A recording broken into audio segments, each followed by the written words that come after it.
Chris Gordy, Locked On SEC, joining me here on the show in Dallas at SEC Media Days, doing a show in person, which we have not done before here on Locked On College Football, Chris. So it's exciting to talk with you, not just through a screen, but I want to talk about Georgia here, because Carson Beck and Kirby Smart were up at Media Days earlier today, and Carson Beck last year, pretty stellar first year as a starting quarterback, and in some ways, kind of a throwback college football player.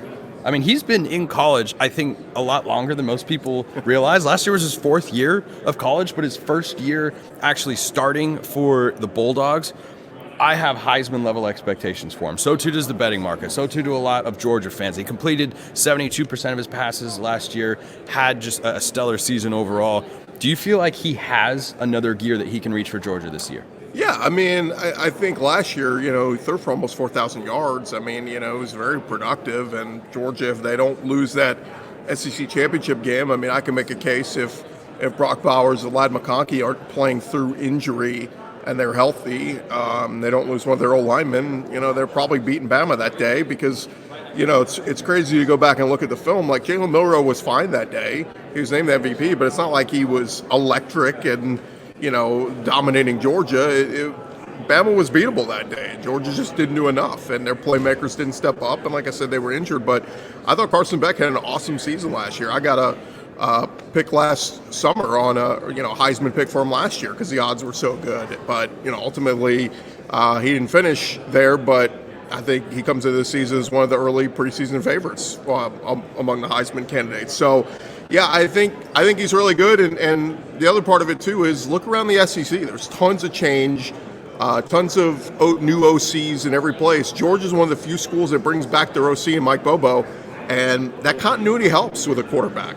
Yeah, that's been a long-standing take of mine. I'm a big fan of teams that return any combination or all of the magical trio of head coach, quarterback, and offensive coordinator. Georgia's got all three, in addition to having maybe the best roster in all of college football. Certainly they have one of the five best with the way that they've recruited in the last couple of years. But let's talk about Georgia's weapons, because you lose Ladd McConkey, you lose Brock Bowers. Those are big names to replace for Carson Beck. And he spoke earlier about what he feels they have done to replace big weapons like that. I think these new guys, they bring a lot of talent to the table, and when you pair that with the guys that have already had production in the past, it creates so much depth at every single position that, you look out to the right and you see this guy out there, you're like, okay, I have confidence in him. You look out to the left, and you're like, I have confidence in him. It doesn't matter who's on the field. I know that I'm going to have confidence in them, and the coaches are as well, and we know that they're going to be able to make plays. So having that depth, I think, is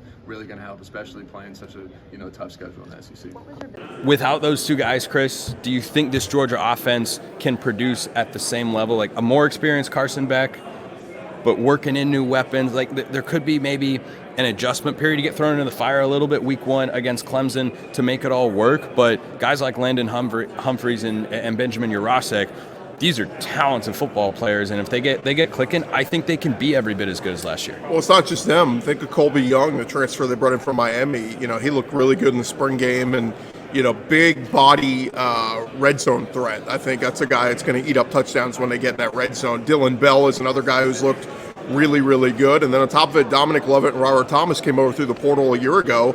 Dominic Lovett was one of Mizzou's leading receivers the year prior. Robert Thomas was one of Mississippi State's leading receivers the year prior. They both came to Georgia, and they were both okay last year. They didn't do much, but now they get to bump up the depth chart with those targets for Brock Bowers and Ladd McConkey out the window. So we'll see what they do at tight end. I still think Oscar Delp is tight end one. I think he's awesome, and him and Carson Beck have some great chemistry. So we'll see what happens. But yeah, I think they got so many different weapons, from Arian Smith to, like I said, Robert Thomas, Dominic Lovett, Dylan Bell, Colby Young. It's going to be really, really fun to watch. Yeah, I think that offense has all the potential to be at the same level it was a year ago. I think Mike Bobo did a good job as offensive coordinator last year. I don't know how you feel about the Bulldogs OC. Certainly Todd Monken was really, really good, but they won 13 football games, and yeah, they have a great defense, but it was not a defense-only sort of situation. There's a lot of these retreads that people just have negative attitudes on because of what they were before, and I think a lot of people felt that way. I mean, Todd Monken, who was the OC before that, had been around at multiple SEC schools. So, I think some people kind of had a negative attitude towards Mike Bobo, particularly maybe, I don't know, fans all across the SEC, even Georgia fans. But I think he's changed a little bit. He's evolved, and I thought the play calling was really good. Look, it's Georgia still. They're going to run the football. I mean, Trevor Etienne is coming over from Florida, and they're going to be ground and pound on top of big play through the air. But I thought last year was it was so predicated around Brock Bowers that I think you're going to see more targets to wide receivers this year. We talked about the now kind of veteran presence that is Carson Beck at the quarterback position for Georgia, and he spoke about the leadership role that he now takes on.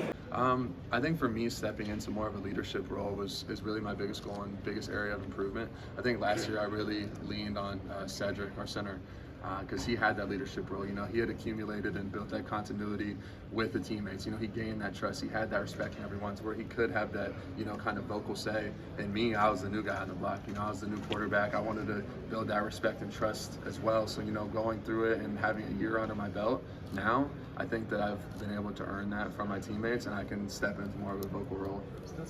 When you look at Beck, year one as a starter, goes very well, comes back for another year, and has more hype than he did a year ago. Last year was question marks. This year, it's just full-throated expectations. And how do you think that changes, the way he has to navigate this season as Georgia's starting quarterback? Well, they're already talking about him as one of the top quarterbacks in next year's draft. I think him getting draft buzz tells you all you need to know about what they expect from Carson Beck this year. And I do think he's going to be that dude. I mean, we talked with Mykel Williams earlier, the Georgia defensive lineman, and he said he's seen tremendous growth from Carson Beck, just being that leader. Stetson Bennett was the guy who had been around and, was a great story, but he was also, he made the plays. And Carson Beck's more talented than Stetson Bennett. So, it's all about putting talent together with all the intangibles and all the traits and executing on the field when it matters most. And I think Carson Beck's ready for it. And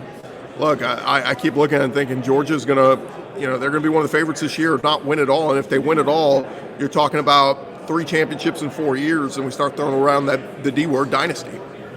Chris Gordy, Locked On SEC, live and in person here in Dallas. What a concept to do a show sitting right next to each other. I mean, who knew it could be done, but we pulled it off. Yeah, I'll go back to talking to you on Zoom. Matt Moscona, Locked On LSU, is coming up next. He's going to sit in that very chair as well because we got questions about LSU's defense. Do they have enough answers for 2024? That's coming up.